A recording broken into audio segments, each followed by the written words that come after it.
vobiscum.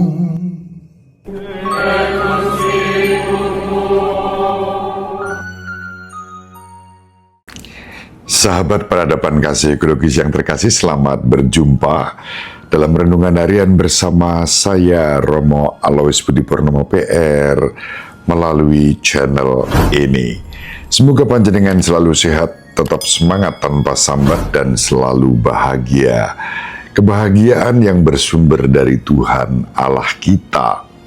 Mari kita awali perjumpaan kita dengan bersatu di dalam doa. Kita menggunakan Mazmur tanggapan pada hari ini sebagai doa kita. Dalam nama Bapa dan Putra dan Roh Kudus. Amin.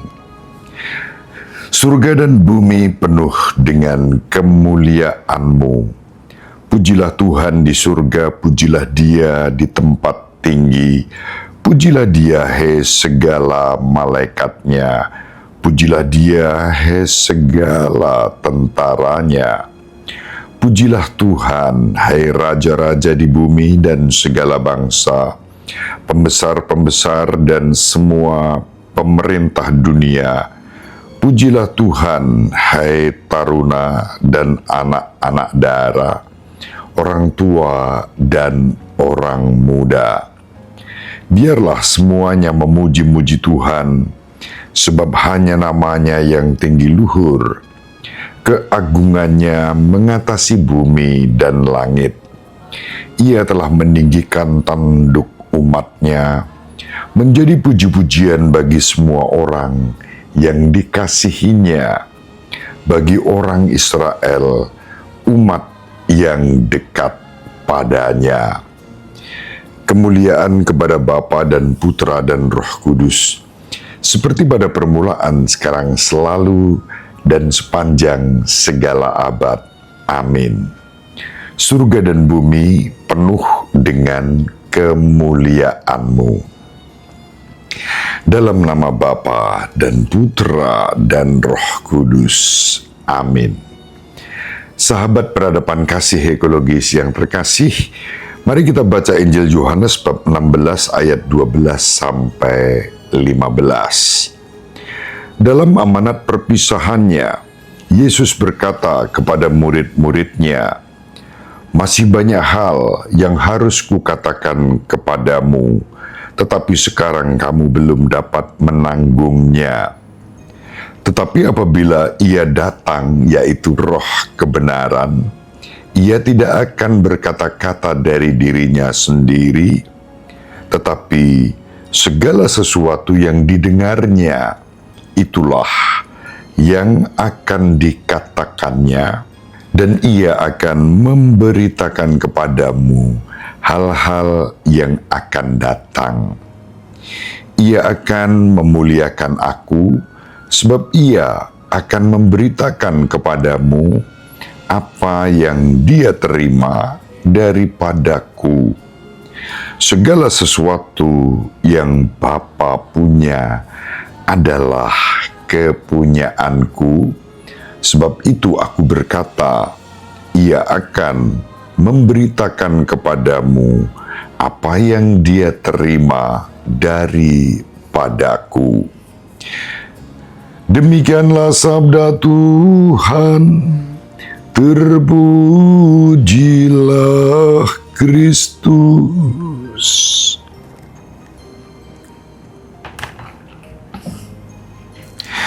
Sahabat peradaban kasih ekologis yang terkasih, Tuhan kita Yesus Kristus berbicara tentang Roh Kudus sebagai roh kebenaran, roh yang akan membimbing kita.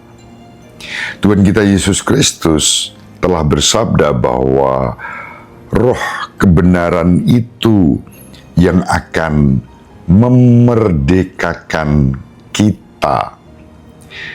Syaratnya adalah kita terbuka dalam kerendahan hati dan taat kepada bimbingan Roh Kudus.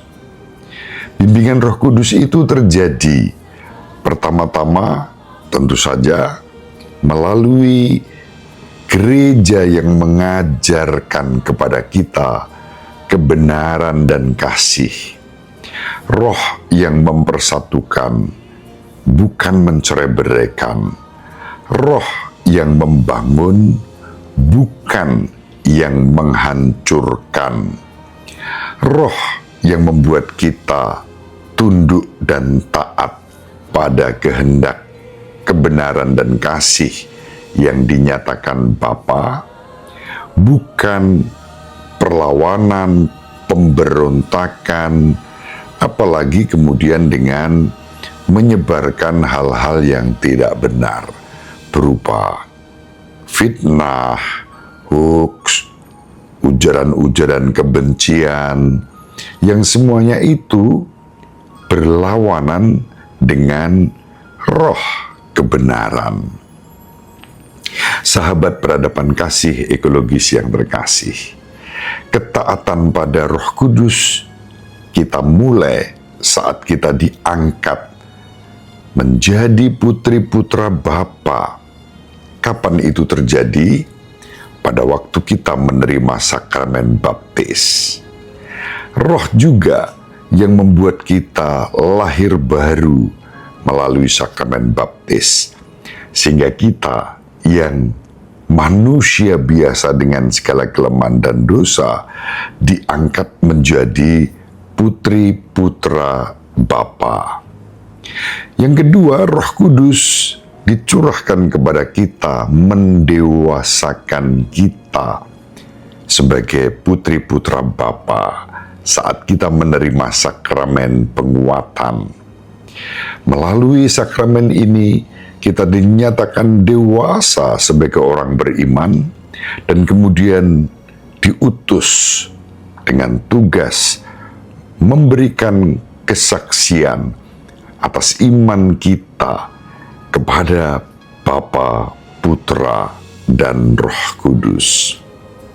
Secara khusus untuk para imam yang tertabis dalam tabisan imamat, dan nanti kesempurnaan imamat itu ada pada tahbisan uskup, juga dianugerahi Roh Kudus, roh yang memberi kuasa untuk menggembalakan, mengajar, dan menguduskan umat beriman melalui pastoral penggembalaan, pelayanan, bukan dengan kekuasaan yang mentang-mentang, melainkan dengan pelayanan yang terbentang untuk semua orang. Sahabat peradaban kasih ekologis yang terkasih, Roh Kudus itulah yang dijanjikan oleh Kristus yang akan diutus dan akan berbicara kepada kita serta menuntun kita mendengarkan bisikan Roh Kudus. Roh Kudus juga bekerja melalui hati nurani kita yang jernih, yang bersih, yang suci. Hati nurani merupakan tempat tahta Allah dalam Roh Kudusnya yang terus menggerakkan kita untuk melakukan kebaikan di dalam kehidupan ini. Mari kita saling mendoakan agar kita diberi rahmat untuk taat setia pada Roh Kudus yang dijanjikan oleh Kristus dan sudah dianugerahkan kepada kita, yang terus-menerus akan membaharui hidup kita. Semoga bermanfaat. Ibu Maria dan Bapak Yosef selalu mendoakan kita. Semoga panjenengan semua sahabat peradaban kasih ekologis yang terkasih bersama seluruh anggota keluarga dimanapun berada, dibimbing, dilindungi, dan diberkati oleh Allah yang Maha Kuasa, Bapa dan Putra dan Roh Kudus. Amin. Terima kasih, salam sehat, tetap semangat tanpa sambat, selalu bahagia, kebahagiaan yang bersumber dari Tuhan Allah kita. Salve, shalom, salam sejahtera, berkah dalam.